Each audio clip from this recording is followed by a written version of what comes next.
주영진의 뉴스브리핑 정치권 소식으로 시작하도록 하겠습니다. 김우석 미래전략개발연구소 부소장, 윤태권 도모아 정치분석실장 나오셨습니다. 두 분 어서 오십시오. 안녕하세요.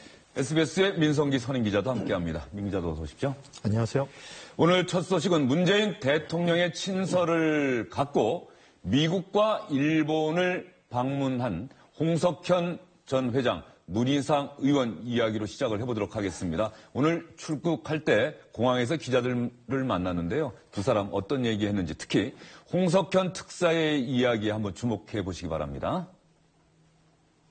네, 대통령 특사기 때문에 훈령을 받아가지고 갑니다. 그래서 제일 중요한 건 역시 한미동맹과 이런 북핵 해결 문제 이런 거에 대한 어떤 미국과의 공유 그리고 서로 이해를 높이는 그런 문제가 되겠고요.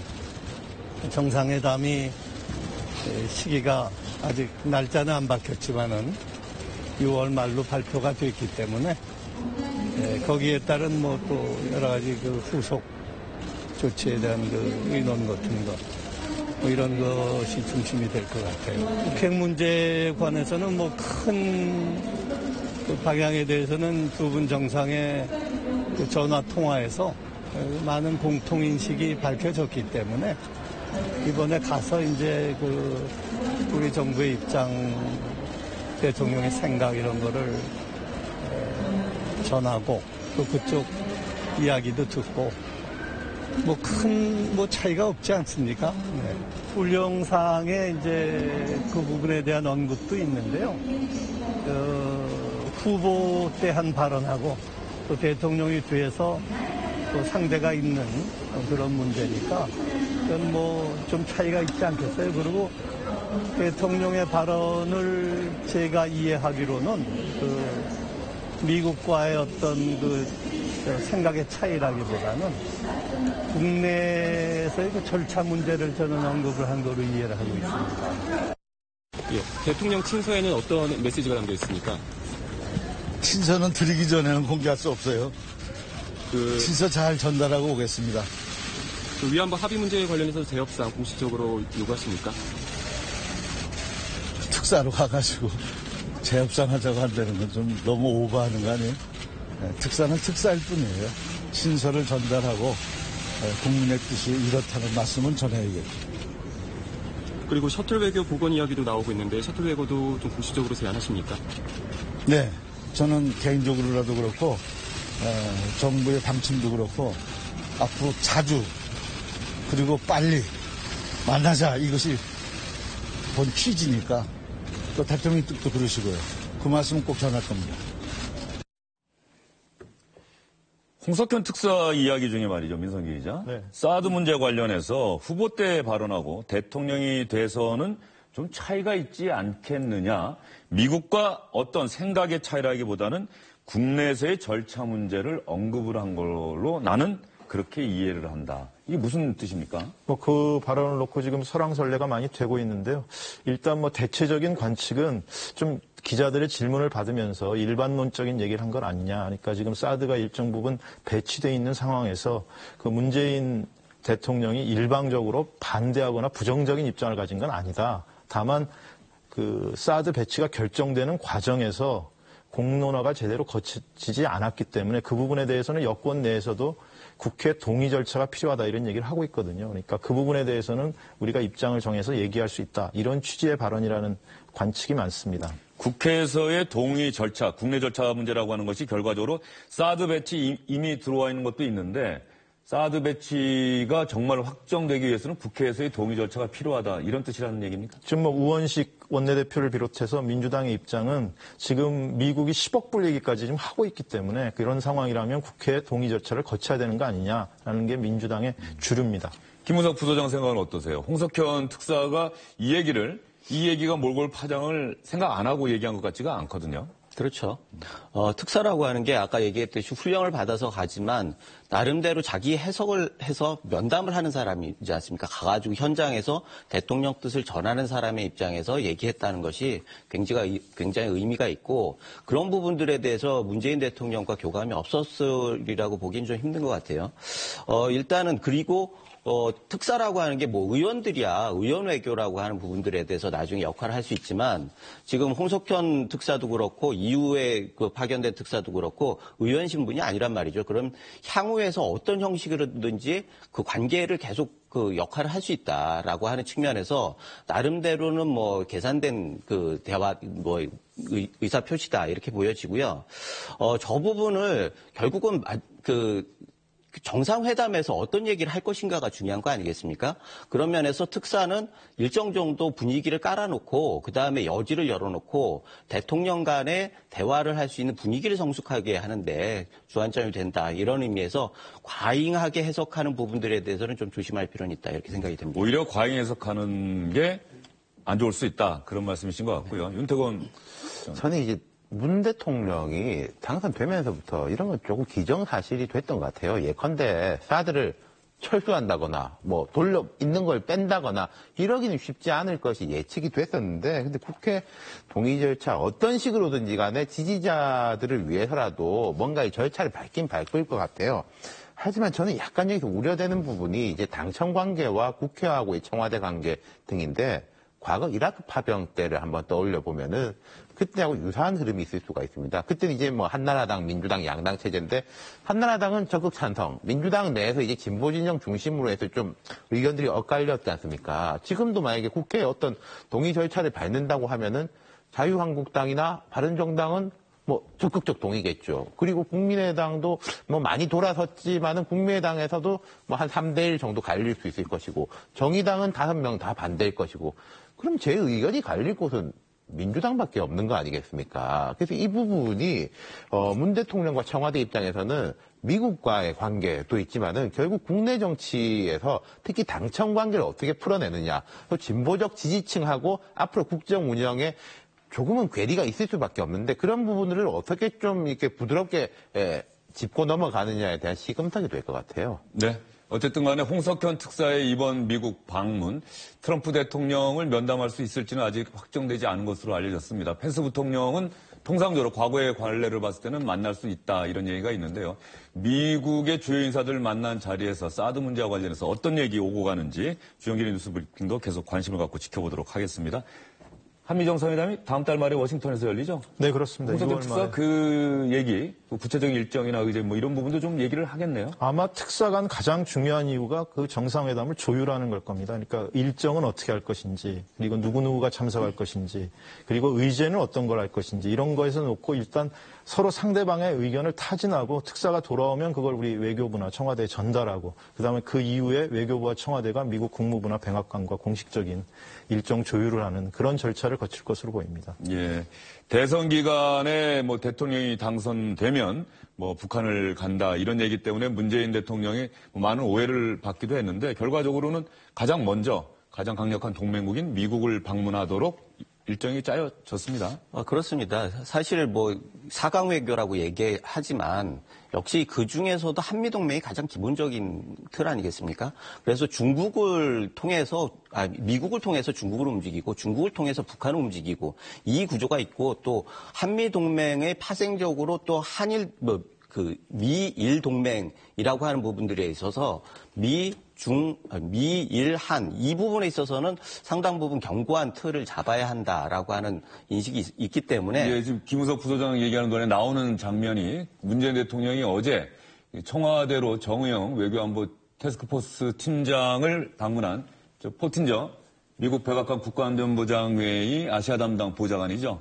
직접 찾아가서 불쑥 찾아가서 인사를 했다는 거예요. 7분 정도 머무르면서 이런저런 얘기를 했다고 하는데 그때 사진이 지금 화면에 나가고 있습니다. 그만큼 뭐 문재인 대통령이 한미 관계가 중요하다는 거를 직접 현장에서 그 실물 모습을 보여주면서 지금 강조한 대목이다 이렇게 봐야 될 것 같습니다. 포틴저 보좌관이 한국의 민주주의 진전 정말 지켜보면서 놀랐다 이런 얘기도 했고요.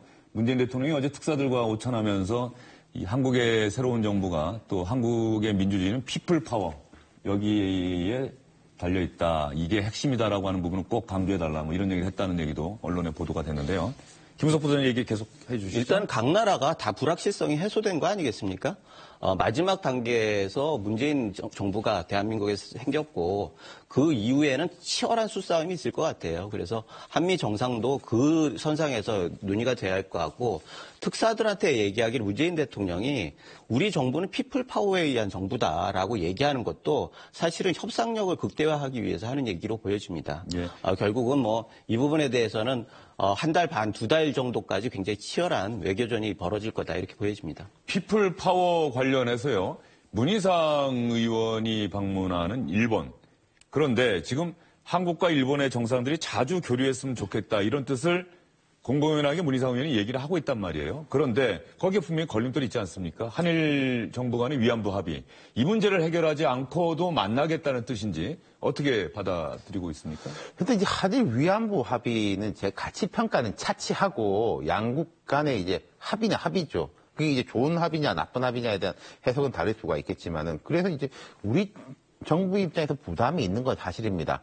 하지만 뒤 국민들이 이러고 있으니까 우리들 어쩌하랴라는 게 있을 수 있지 않습니까? 근데 일본도 지금 아베 총리가 국내 정치 상황이 썩 좋지 않은 상황이기 때문에 여기서 양보하기는 쉽지는 않을 거예요. 그렇다면은 제가 생각할 때 혹시 이 문제를 좀 우회할 수 있는 뭐 투트랙식으로 해서 뭐 경제라든지 이런 안보 부분은 또 뭐 이야기를 할 수 있는 그런 식의 이제 제3의 방안을 모색하지 않을까 싶은데 그러기에는 또 한일 위안부 합의에 대한 이제 국내의 감정이 너무 골이 깊고 또 이제 지소미아라고 해가지고 박근혜 정부 박근혜 대통령은 그 탄핵 당한 이후에 이게 또 김관진 안보실장 주도로 해가지고 체결된 한일 이제 정보 군사 보호 협정이 있지 않습니까? 예. 이 부분도 상당히 이제 민감한 부분이 될 것 같아요. 예.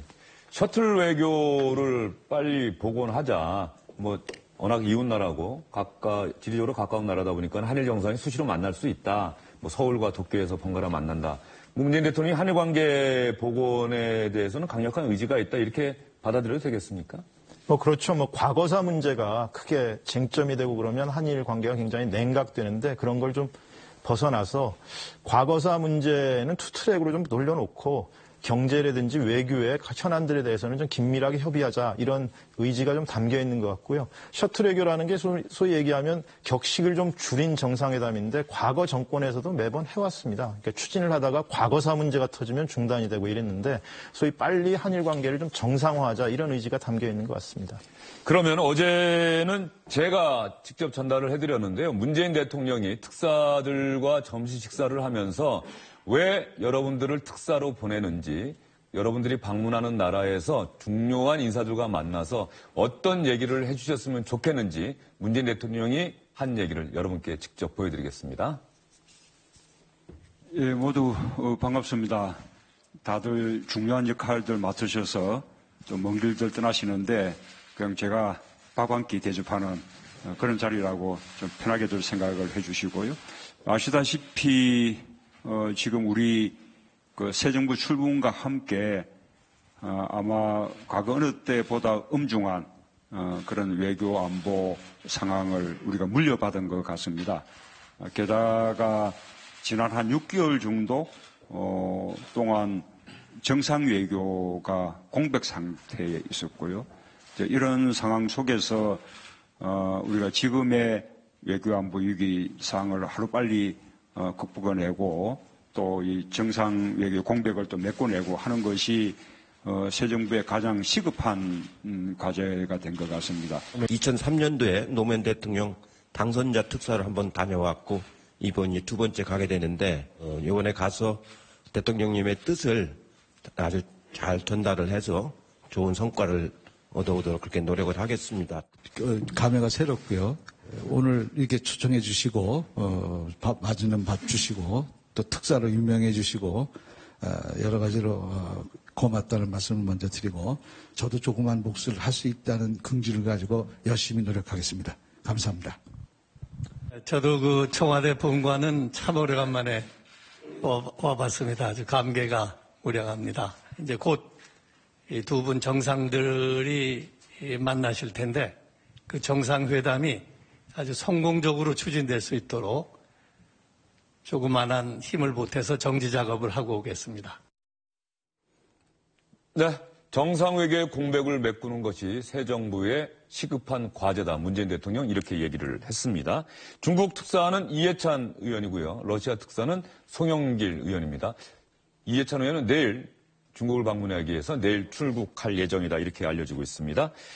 청와대가 추가 인선을 오늘 발표를 했는데 공직기강 비서관, 그동안에는 통상적으로 검찰 출신이 갔던 자리 아닙니까? 그런데 감사원 국장을 임명을 했더라고요. 지금 내정된 것으로 좀 알려진 상태입니다. 내정된 것으로 공식 발표는 아니고요. 네, 알려진 상태인데요. 김종호 감사원 공공기관 감사국장이 내정된 것으로 좀 알려지고 있습니다. 예. 공직기강 비서관에 검찰 얘기가 나오는 것은 사실은 박근혜 정부에서 검찰 출신들이 공직기강 비서관을 좀 해서 그런 얘기가 나오는데 그 이전에는 검찰보다는 주로 행정관료 출신이 많이 갔습니다. 그러니까 행자부 관료라든지 감사원 관료들이 많이 갔는데 그 박근혜 정부에서만 검찰 출신들이 공직기관 비서관을 맡는 경우가 있었죠. 그러니까 이번에는 정상을 좀 되찾았다 이렇게 봐야 될 것 같습니다. 조응천 민주당 의원이 공직기강 비서관 출신 아닙니까? 박근혜 정부에서 공직기강 비서관을 하다가 정윤회 문건 사건이 터지면서 물러났죠. 예. 어쨌든 간에 박근혜 정부 때는 검찰 출신을 주로 임명을 했던 자리에 다시 감사원 국장을 앉힌다. 아직까지 공식 발표는 아니고 내정됐다. 이렇게 알려지고 있는데 그것만 하더라도 뭐 문재인 정부가 박근혜 정부와는 다른 길을 걸어가겠다는 의지는 분명히 보여주고 있는 것 아닌가 싶어요. 총무비서관 내정 때 이제 이 정도 비서관이죠. 그분이 이제 임명이 됐으니까 거기도 이제 7급 공무원으로 입직해서 관료 출신을 총무비서관으로 내정했지 않습니까?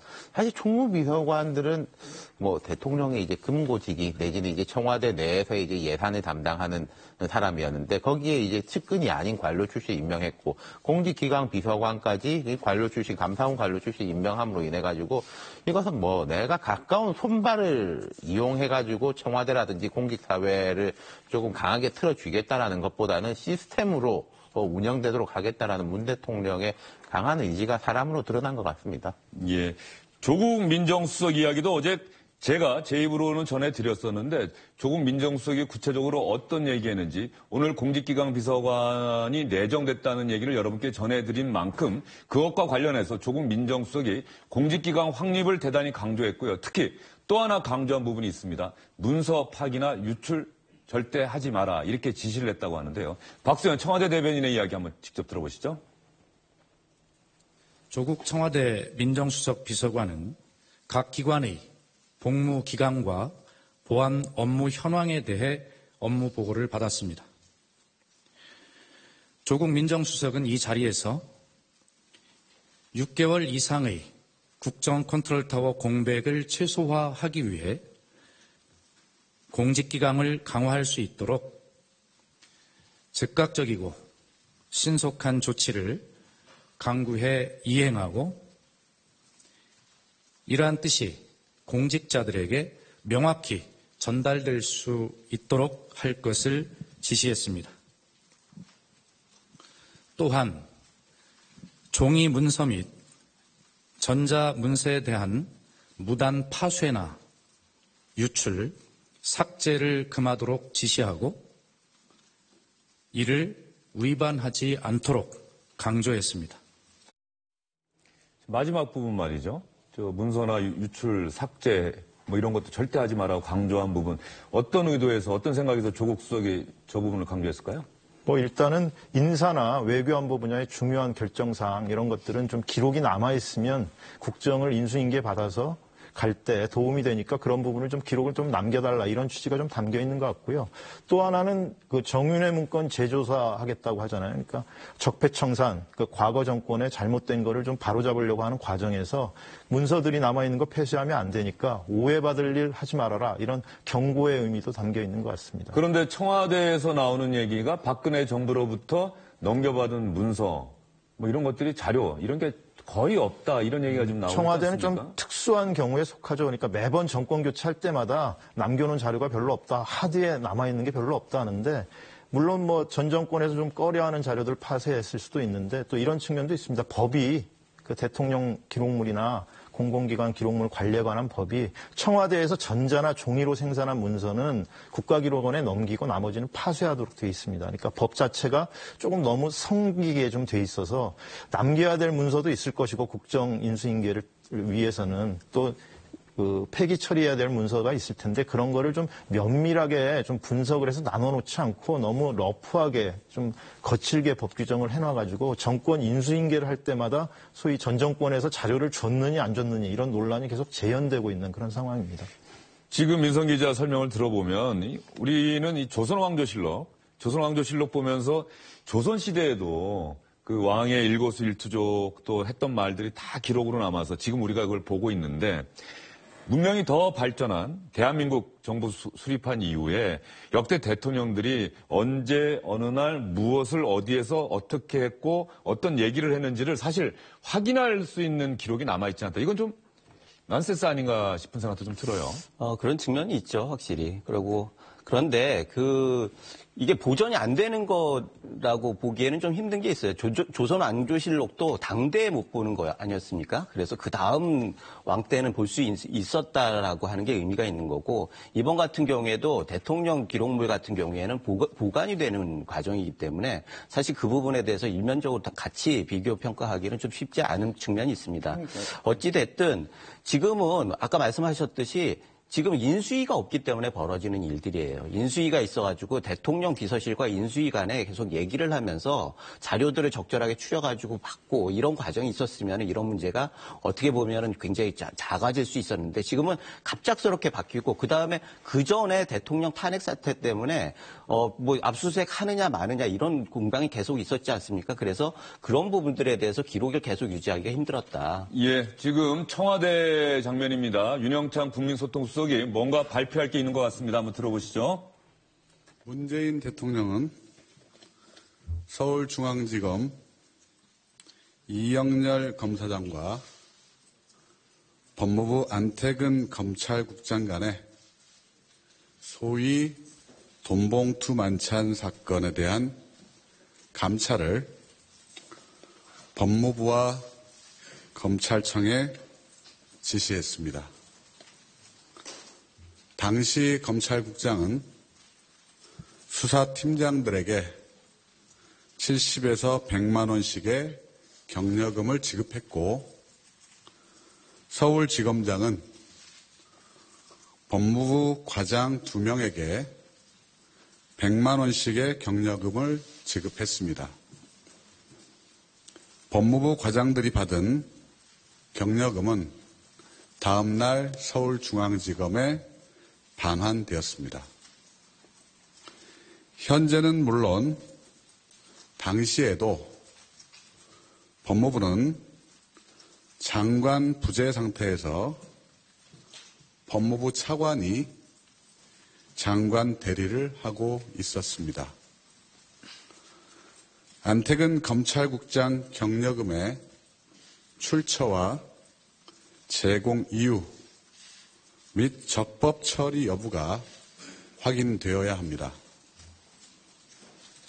이영렬 검사장이 경력금을 준 대상자는 검찰국 1, 2과장으로 검찰 인사를 책임지는 핵심입니다.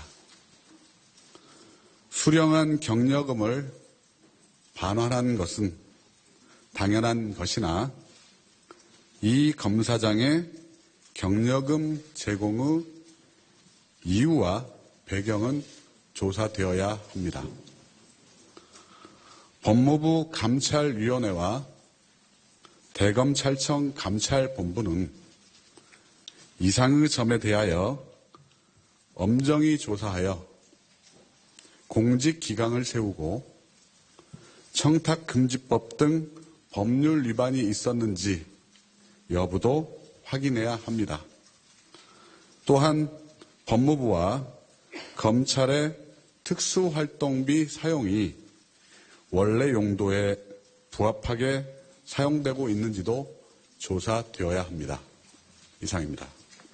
네, 녹화로 전환해 주시기 바랍니다. 네, 윤영찬 국민소통수석이 이런 내용 발표했습니다. 상당히 검찰에는 악재인데요.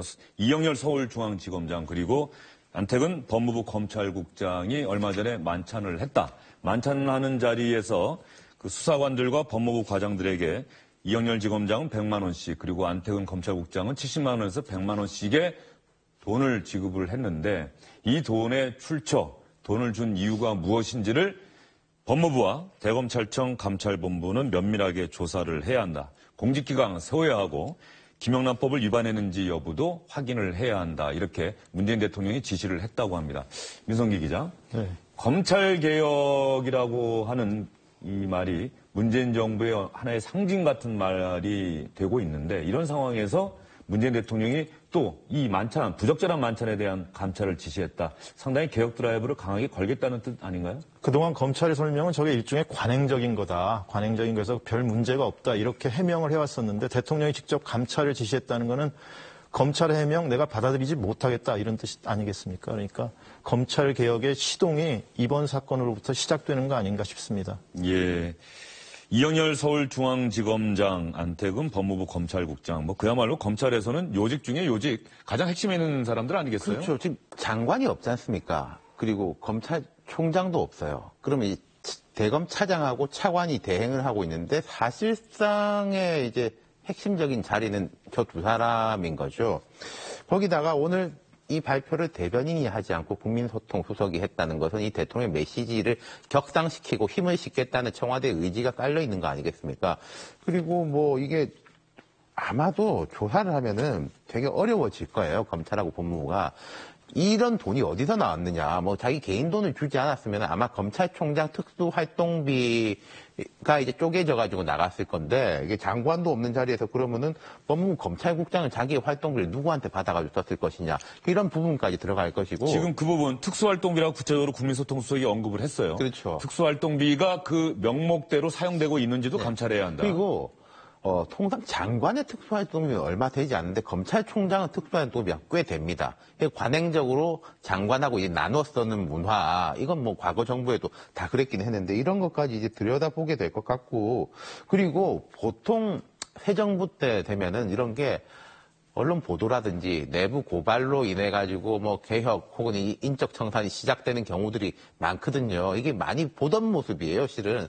아마도 제 생각에는 이 사례뿐만 아니라 앞으로 유사한 뭐 증언, 누가 어떤 자리에 있을 때 이래 했다 저러 했다라는 게 검찰 내부에서도 많이 쏟아져 나올 것 같네요. 검찰이 큰 소용돌이, 큰 혼란에 빠져들 수도 있겠다 이런 생각도 드는데요. 사실 대선 때 여론조사를 보면은 대선 출구조사할 때 여론조사에서 1번이 검찰개혁이었어요.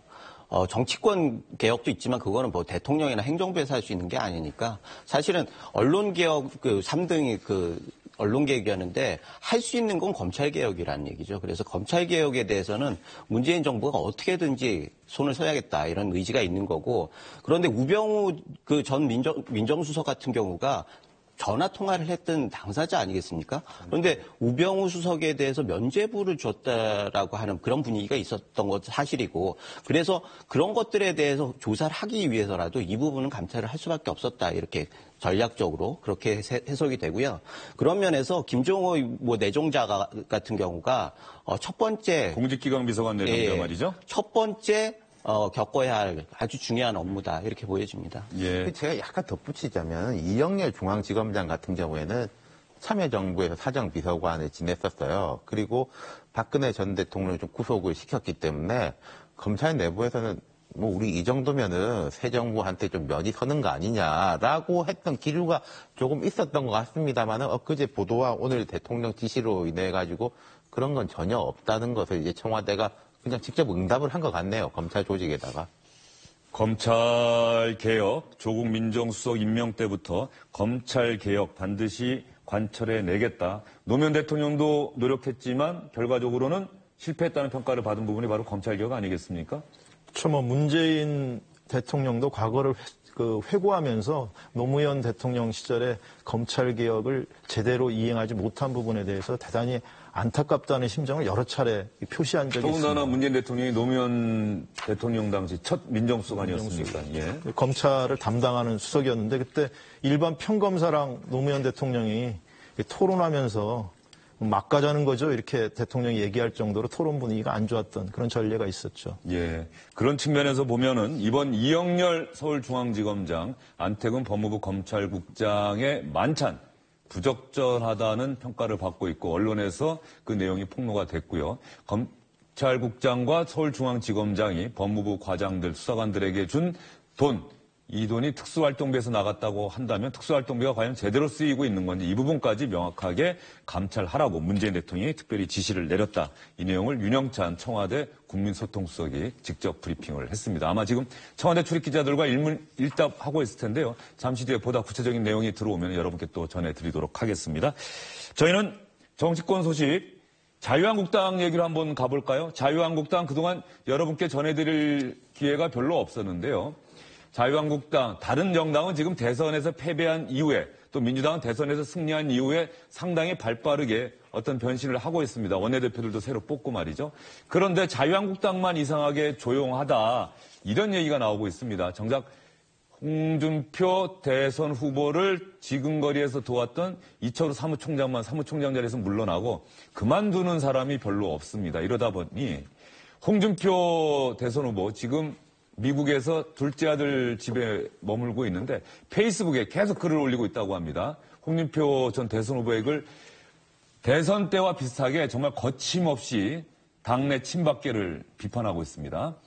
박근혜 팔아 국회의원 하다가 박근혜 탄핵 때는 바퀴벌레처럼 숨어 있었고 박근혜 감옥 가고 난 뒤에 슬금슬금 기어나와 당권이나 차지해보려고 설치기 시작한 사람들 참 가증스럽다. 차라리 충직스러운 이정현 의원을 본받으십시오. 다음 선거 때 국민들이 반드시 심판할 것입니다. 더 이상 이런 사람 정치권에서 행세하게 해서는 안 됩니다. 또 더 있죠? 당이 비정상적인 비대위 체제로 파행 운영된 지 6개월이나 되었습니다. 자기들 주문대로 허수아비 당대표 하나 앉혀놓고 계속 친박 개파 정치 하겠다는 거지요. 인사청문회가 끝나면 당을 새롭게 해야 합니다. 그렇게 하지 않고 그것도 권력이라고 집착한다면 정치적으로 퇴출될 수밖에 없을 것입니다. 홍준표 전 경남지사 전 대선 후보가 출국하기 전 기자들과 만난 자리에서 했던 얘기가 갑자기 생각이 납니다. 김우석 부소장. 내가 싸우는 데는 천재야. 나 한 달은 비켜줄게. 이 정부가 문재인 정부가 잔치를 벌일 테니까 한 달은 비켜줄 텐데 한 달 뒤에 돌아와서 내 할 일 할 텐데 내가 싸우는 데는 천재다. 근데 당장 당내 싸움부터 좀 해야 되는 상황인 것 같습니다. 맞습니다. 지금 말씀하신 대로 다른 정당들은 내부가 아주 치열하게 자기 혁신들을 하면서 뭐 변신을 하려고 노력을 하는데 그리고 정부도 지금 개각을 하면서 뭔가 전체적으로 정치권이 뭔가 바뀌는 그런 분위기에서 유독 자유한국당만 그런 게 없단 말이죠. 그래서 후보와 선대위원장이 지금 서로 전쟁을 하는 그런 양태를 가는데 이런 것들이 국민들이 어떻게 받아들여질지 그런 부분들이 있어요. 사실 97년도 생각이 나는데요. 뭐 출입하셨었잖아요. 네. 그때 두 분 다. 그때도 보면은 내부 위기 때 내부를 구조조정을 하지 않으면은 사실 재집권하기가 너무 힘들어지는 상황이었어요. 그리고 그 길을 걸었던 교훈이 있는데 지금 같은 경우에는 내부에서 기존에 있던 그 모순들을 그대로 간직한 채 개인적으로 면피만 하려고 하는 전쟁으로 보여지거든요. 그런 면에서 보수 진영 사람들이 굉장히 우려스러운 눈으로 보고 있다 이런 생각이 있고 본인들이 굉장히 반성을 해야 하고 뭔가 새로운 기풍을 만들어가지고 희망을 보이지 않으면은 자유한국당의 보수 진영의 대표 정당으로서 살아남을 수 있는가라고 하는 근본적인 질문을 던질 수밖에 없다 이렇게 보여집니다. 홍준표 지사의 페이스북 공격에 홍문종 당내 친박계 의원이죠. 자유한국당 홍문종 의원이 오늘 오전 회의에서 정면으로 홍준표 전 대선 후보를 비난했습니다. 어제 원내대표가 말씀하시기를 자 이제 우리 바른당에서 오신 분들 할 말이 많았습니다만 다 같이 일합시다. 하나가 됩시다. 이렇게 얘기했는데 미국에 가 계신 분은 무슨 당원 있는 사람들 무슨 바퀴벌레라고 얘기하면서 페이스북에 썼다는 게 제정신입니까 이게? 그동안 선거하면서 저희가 목이 터져라 하고 정말 우리가 사는 길이고 당이 사는 길이라고 얘기했는데 무슨 바퀴벌레고 무슨 탄핵 때 어쩌고 이 제정신이에요? 낯술 드셨습니까 정말? 있을 수 없는 일이다 저는 그렇게 생각합니다. 우리가 고맙다고 얘기하면 뭐합니까? 당원들을 다 바퀴벌레라고 그러고 탄핵 때 본인은 어디가 있었습니까? 뭐 이렇게 엄청나게 한 일이 있다고 말이 안 되는 처사들입니다. 이거 전 바로 잡아야 된다고 생각합니다. 정우택 원내대표도 한마디 했습니다. 상당히 세게 얘기했네요. 대개 대선에서 떨어진 사람, 낙선자들은 은퇴했다. 그런데 거기에는 줄임표가 있어요. 홍준표 당신은 왜 그러느냐? 정계에서 떠나야 되는 거 아니냐? 이런 얘기를 하고 싶었던 것 같아요. 뭐 전에도 비슷한 취지 얘기를 한 적이 있죠. 정우택 원내대표가요. 그러니까 지금 홍준표 전 후보죠. 그러니까 홍준표 전 지사는 지금 당내에서는 초재선 의원들 중심으로 좀 세력을 모아서 당권에 도전하는 거 아니냐 이런 인식이 있거든요. 그리고 홍준표 전 후보가 지금 계속해서 지도부가 사퇴하라 이런 얘기를 하고 있는데 지도부가 사퇴하라는 얘기는 정우택 원내대표 빨리 놓고 나가라 뭐 이런 뜻이잖아요. 그러니까 정우택 원내대표 입장에서는 본인도 원내대표 놓고 대표에 출마할지 안 할지 이것도 좀 고심을 하면서 좀 계산을 해야 되고 좀 시간이 필요한데 자꾸만 빨리 나가라 그러니까 기분 나쁜 거겠죠. 네, 오늘 아마 기사는 이렇게 많이 쓰여질 것 같습니다. 바퀴벌레 대 낫술 이렇게 아마 많이 쓰여질 것 같습니다. 자유한국당의 지금 현재의 모습을 그대로 보여주는 장면 여러분께 전해드렸습니다. 세 분과의 이야기는 이쯤에서 정리를 하도록 하겠습니다. 잠시 뒤에는 고수의 일침 유인태 전 더불어민주당 의원과 함께 이야기 나눠보도록 하겠습니다. 세 분 수고 많으셨습니다.